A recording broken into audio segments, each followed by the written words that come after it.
year. Today I got to speak to another band who've been in the business for quite a long time, and there were lots of new aspiring musicians who were in the audience at this masterclass, hoping to get some tips and to get a bit of an insight from this band who have been 20 years making music. They're called the Manic Street Preachers, of course.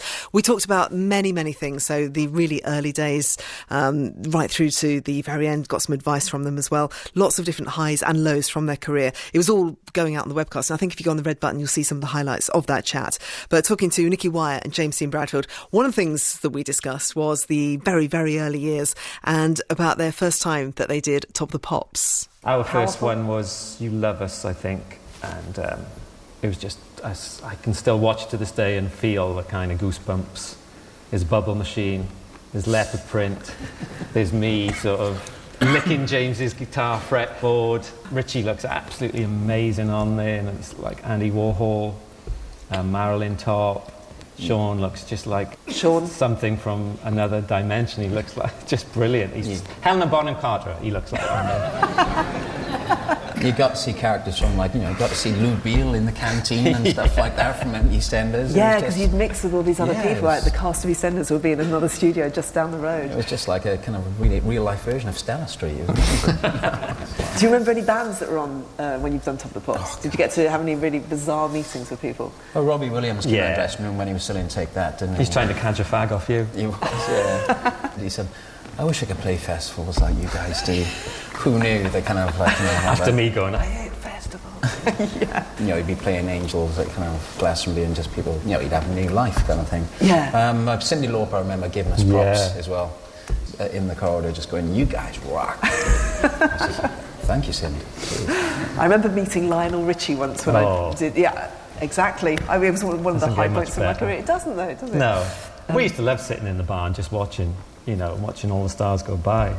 It was the cliche 4 kids from the Welsh Valleys, you know, just taking everything in. You know, and I remember watching the Top of the Pops the next week after we'd recorded it, and it went up, the record went up, which I thought was a sign of a...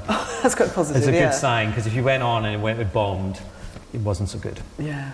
And then you went from being a cult band to being a massive band, a big mainstream band.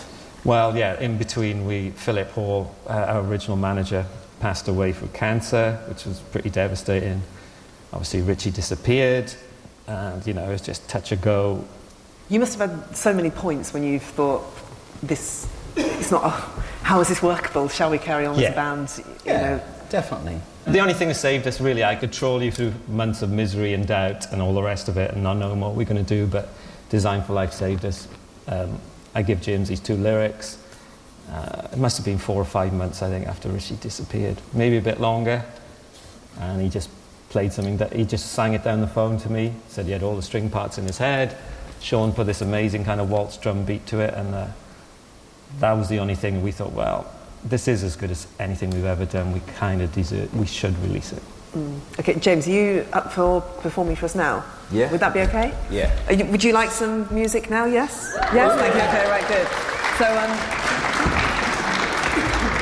I think we'll have a Design for Life. Yeah? Okay. That would be lovely.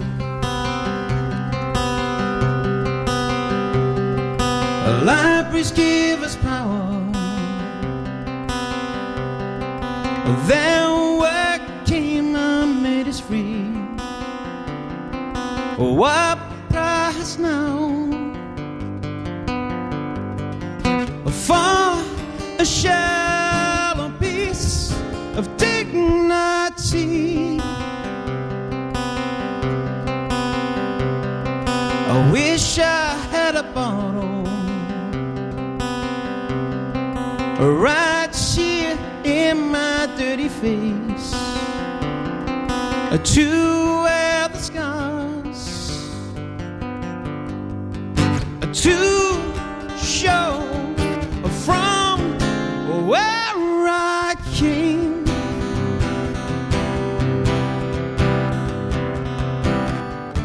We don't talk about love, we only wanna get drunk, and we are not allowed to spend as we are told that this is the end. I design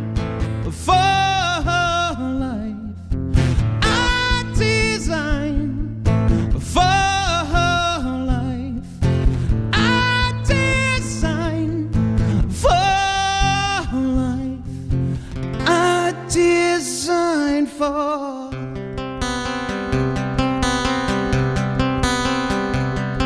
I wish I had a bottle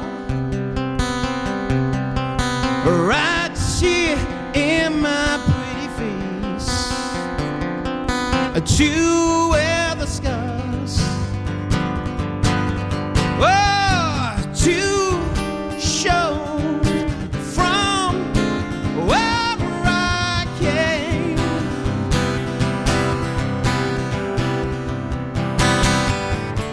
We don't talk about love,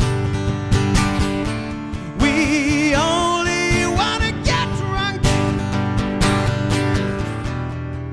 and we're not allowed to spend, as we are told that this is the end.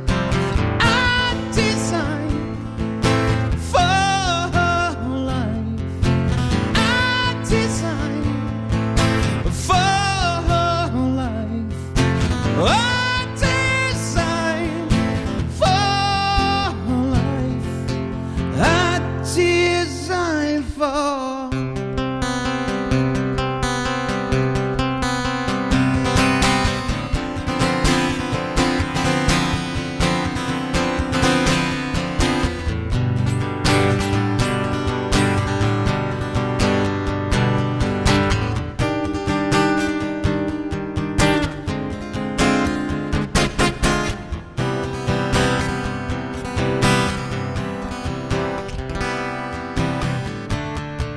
We don't talk about love, we only want to get drunk, and we are not allowed to spend, as we are told that this is the end.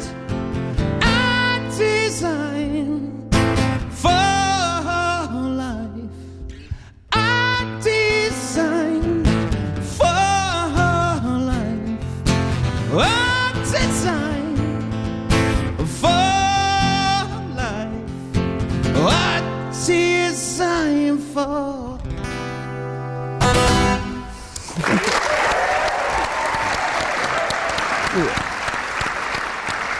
Oh, I will never, ever, ever, ever tire of hearing that song, nor talking to the Manic Street Preachers. I think I've said today to them, I think that's the one band I've interviewed more than any other in my entire career, but never tire of catching up with them and just hearing their story and just listening to their views.